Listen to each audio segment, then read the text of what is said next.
O filme de Dogman tem tanta referência aos quadrinhos e à cultura pop que minha cabeça está rodopiando. E aí, preparado para essa caça aos easter eggs? Já no começo do filme, tem um detalhe que faz qualquer fã pausar para rir. Lembra da cena em que o policial Knight e o cachorro Greg se fundem e viram Dogman? Logo depois, ele é chamado para fazer o arremesso inicial num jogo de beisebol beneficente. Até aí, tudo certo. Mas a jornalista Sarah Haytoff solta que o evento é para ajudar crianças que foram expulsas da sala de aula e acabaram criando quadrinhos. Parece uma frase qualquer, né? Mas na real, isso é uma referência direta ao próprio Dave Pilkey. Se liga nessa história. Quando criança, Dave tinha TDAH e dislexia e era expulso da sala todo o tempo por ser muito agitado. O que ele fazia nesse tempo? Criava histórias e desenhava personagens, incluindo Dogman e Capitão Cueca. Ou seja, essa cena é basicamente um aceno para a trajetória dele e para o jeito como ele transformou um problema escolar em algo incrível. Aposto que essa você não tinha percebido, hein? E olha que isso é só o começo. Então já prepara o lanche e assina o canal, porque agora eu vou te mostrar todas as referências escondidas no filme de Dogman, desde segredos das HQs até aquelas piscadelas espertas para as outras produções. Tá começando mais um vídeo aqui no canal Planeta Teen.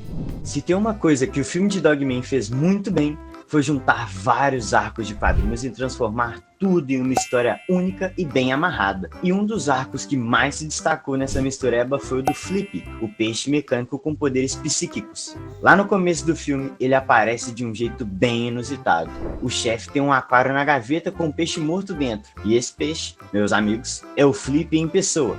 Bom, pessoa não, mas você entendeu. Mais pra frente, o chefe percebe que precisa contar pro Dogman sobre os planos sinistros do Pitey envolvendo o Flip. O problema? Bom, Dogman é um cachorro, e como todo cachorro, ele não tem exatamente a melhor memória do mundo. Então, como solução, o chefe dá um resumão da trajetória de Flip nos quadrinhos. E cara, que resumão! Em menos de um minuto, ele joga na nossa cara toda a história do Flip.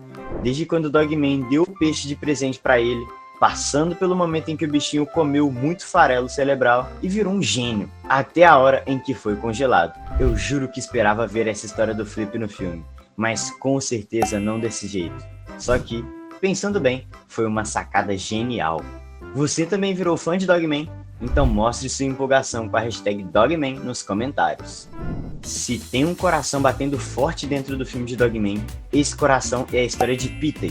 Pode parecer que o foco da história seria Dogman contra o grande vilão, e claro, tem bastante disso. Mas a grande sacada do filme foi transformar a jornada emocional de Pitey no verdadeiro centro da trama. E olha, funcionou muito bem. Tudo começa com Pitey, do jeitinho arrogante e impaciente de sempre, decidindo que ele precisa de um assistente à altura. Ele demite seu ajudante e tem a brilhante ideia de simplesmente clonar a si mesmo. Afinal, quem melhor para ajudá-lo do que ele mesmo? O problema? Bom, ele não se deu ao trabalho de ler o manual da máquina de clonagem e descobriu tarde demais que seu clone nasce como um filhote. E esse é o pequeno Pitey, um gato tão fofo que dá vontade de meter uma bicuda. E, óbvio, Pitey detesta a ideia de ter que lidar com um pirralho. Ele tenta se livrar do filhote sem o menor peso na consciência, mas isso mexe com Pitey. Ele decide trazer o gatinho de volta. E é aí que o filme entra num território mais emocionante. Pequeno Pitey começa a perguntar sobre o passado do original, e a gente descobre que ele também foi abandonado quando criança. O filhote, na sua inocência e pureza, decide que precisa resolver essa situação e manda o robô 80 HD atrás do pai de Pitey. Nos quadrinhos, essa história se desenrola ao longo de vários livros, mostrando como Pitey, pouco a pouco, vai aprendendo a ser um pai de verdade para pequeno Pitey. E o filme soube adaptar isso de um jeito incrível, condensando toda essa evolução emocional e transformando Pitey em um personagem muito mais profundo. E é aqui que a coisa fica ainda mais intensa, quando o Flip, agora revivido, sequestra pequeno Pitey. O motivo? Pitey reprogramou Flip para destruir todos os benfeitores do mundo. E quem poderia ser um benfeitor maior do que o pequeno Pitey? Nesse momento, Pitey não tem nenhuma escolha. Ele precisa trabalhar lado a lado com Dogman para salvar seu filho. E quando ele finalmente dá as mãos ao cachorro policial para enfrentar Flip, a gente vê ali o verdadeiro momento de redenção dos personagens. Me diz aí, se não dá vontade de jogar uma fofura dessas na parede? Se tem uma coisa que o filme de Dogman fez muito bem, foi misturar várias histórias das HQs em uma narrativa única, criando um enredo mais redondinho para o formato do filme.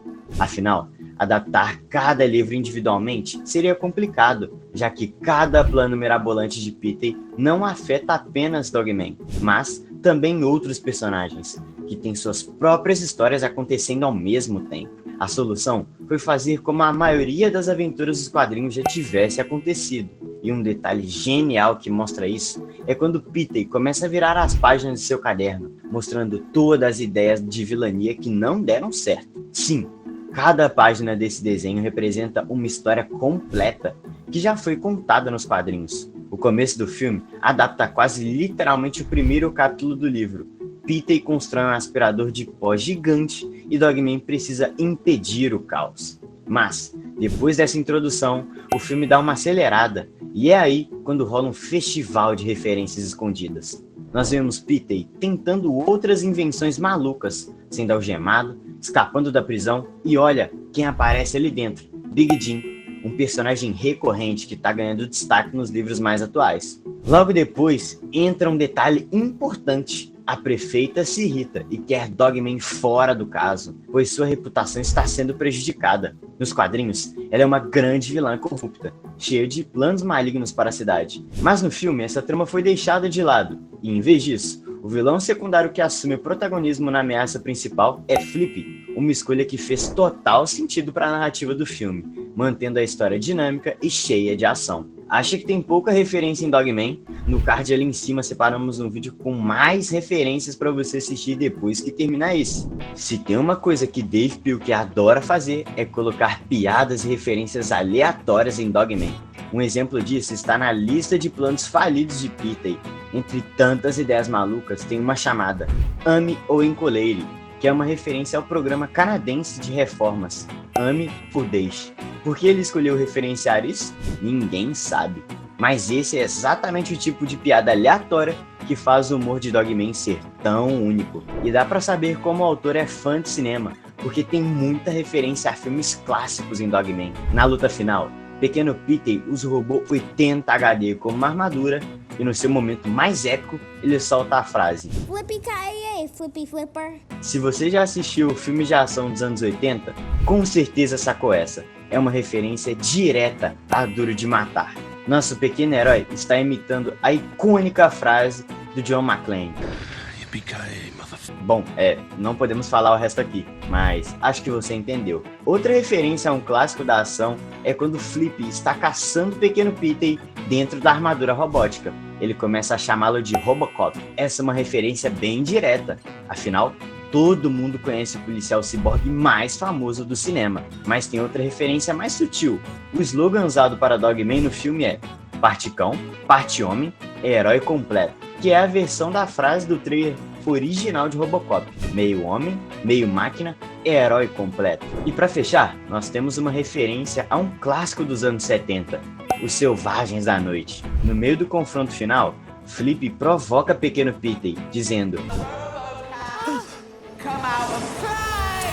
com o mesmo tom de voz e entonação que Luther usa para chamar a gangue, os guerreiros, para a briga no filme de 1979.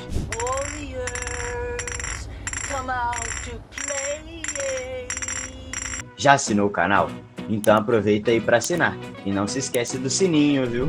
De tanta coisa legal que conseguiram exprimir nesse filme, se tem algo que tenho certeza que os fãs vão ficar tristes, é a falta do melhor vilão de Dogman, que começa a crescer para preencher o buraco deixado por Pitey em sua jornada de redenção. Eu estou falando de Pig e a sua equipe. Eu estava esperando pelo menos uma pequena menção ou uma cena pós-créditos que mostrasse ele se preparando para reunir a equipe para um possível Dogman 2, mas nem isso tivemos. O que mais faltou aparecer, na sua opinião? Conta aí pra gente nos comentários, porque queremos saber. Falando em ficar de fora, separamos um vídeo sobre os vilões do próximo filme de Dogman. É só clicar no vídeo que apareceu aí na sua tela. Te vejo lá.